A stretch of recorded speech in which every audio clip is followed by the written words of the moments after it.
So, as we just heard there from our Moon Jae-in, 100 policy recommendations were unveiled by the president and his de facto transition team. As we mentioned as well, they are going to set the course of President Moon's 5-year term. Let's take a closer look into some of the new policy objectives. And for that, we turn to our Ji Myung-kil. President Moon Jae-in's Policy Planning Advisory Committee narrowed the hundreds of potential policy objectives to exactly 100, focusing on the economy, society, national security, and science.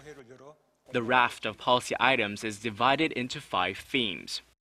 15 policies are focused on fighting corruption and on government reform. There are 26 economic policies ranging from fair market competition to tax reforms and seeking ways to benefit from the fourth industrial revolution. 32 policies are related to welfare, social safety, clean energy, and education. 11 policies are under the theme of balanced regional growth, including possibly decentralizing power from Seoul to the country's local governments and municipalities. And 16 policies are related to North Korea's denuclearization and promoting peace on the Korean peninsula. One of the president's policies was the promise to communicate with the people all year round.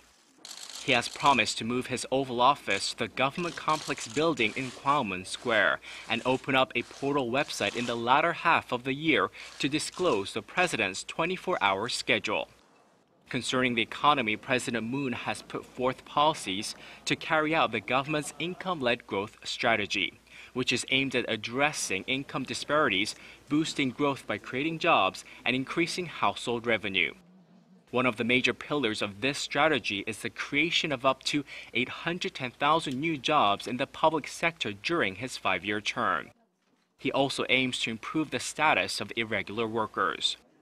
The policies also touched upon sharing economic growth between conglomerates and smaller businesses, and trying to create a level playing field for small and medium-sized firms in a country where family-controlled conglomerates have dominated the economy for decades.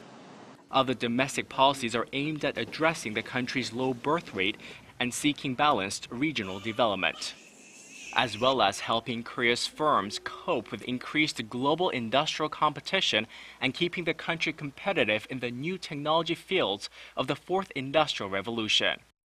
Concerning North Korea, the policies included establishing a permanent peace on the Korean peninsula through continued denuclearization efforts, restoring inter-Korean dialogue, and respecting previously agreed joint declarations by the two Koreas. The policies aim to foster cross-border cooperation, exchanges, and reconciliation, but also include plans to bolster the South Korean military cyber warfare capabilities to counter the North's potential cyber attacks.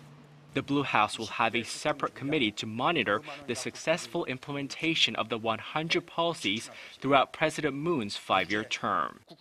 Ji Myung-kil, Arirang News.